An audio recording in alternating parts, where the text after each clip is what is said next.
Chapter 11. Quidditch. November came, and it got very cold. The mountains around Hogwarts turned icy grey. The big lake looked like shiny steel. Every morning, white frost covered the grass like sparkly sugar. From the windows, Harry could see Big Hagrid out on the Quidditch field. He wore a huge coat, furry gloves, and giant boots. He breathed warm air on the school brooms to melt the ice. The Quidditch season started. On Saturday, Harry would play his very first match, Gryffindor against Slytherin. If they won, Gryffindor would jump to second place. No one had seen Harry fly much because Oliver would kept him secret like a surprise weapon. But somehow everyone found out Harry was the new Seeker. Some kids said, "You'll be amazing." Others said, "We'll hold a big mattress under you in case you fall." Harry felt nervous. Good thing Harry had Hermione as a friend now. She helped him and Ron with piles of homework while Harry practiced flying late every night. She even lent him a fun book called Quidditch Through the Ages. Harry read that there are 700 ways to be naughty in Quidditch, and all 700 happened in one big game long ago. Seekers are usually the smallest and fastest players. Most accidents happen to them. Referees sometimes disappear and turn up far away in the desert. Hermione was much nicer since the troll adventure. She didn't mind little rule-breaking now. The day before the big match, it was freezing outside. Harry, Ron, and Hermione stood in the courtyard warming their hands around a bright blue fire Hermione made in a jam jar. Yum, toasty. Then Snape limped across the yard. Harry saw his leg looked hurt. They hid the fire quick, but guilty faces gave them away. Snape came over. "What's that book, Potter?" It was the Quidditch book. Harry showed him. "Library books stay inside," Snape said, even though he made that rule up. 5 points from Gryffindor. He took the book and limped away. "I hope his leg hurts a lot," Ron whispered. That night, Harry wanted his book back to calm his nerves. He went to the staff room and knocked. No answer.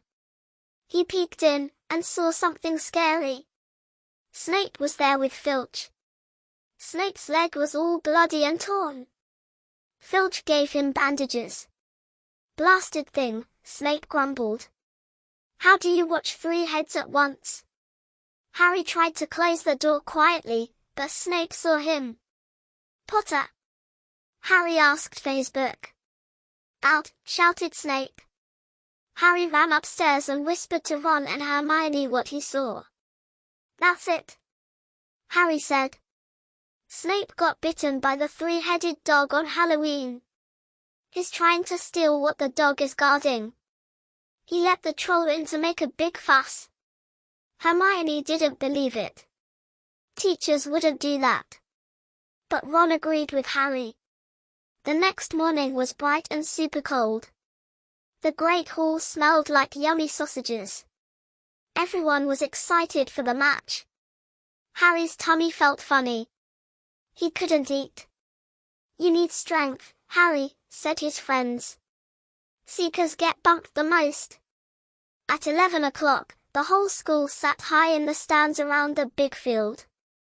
Ron and Hermione sat with Neville, Seamus, and Dean. They made a big colourful banner, "Potter for President," with a roaring Gryffindor lion that flashed sparkly colours. In the changing room, the team put on red robes. Oliver Wood said, "This is our year.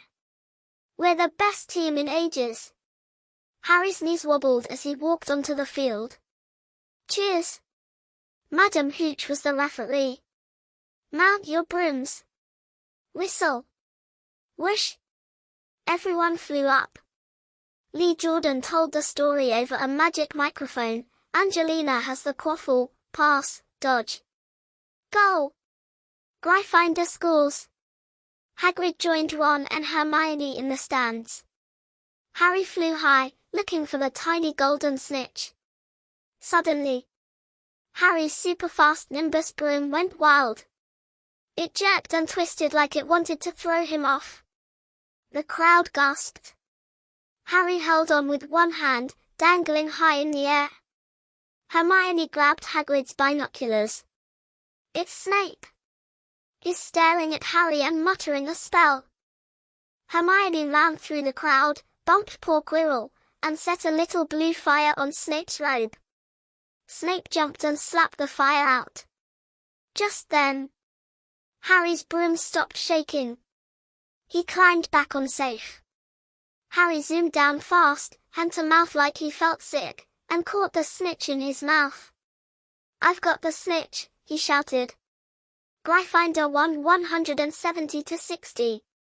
Everyone cheered like crazy.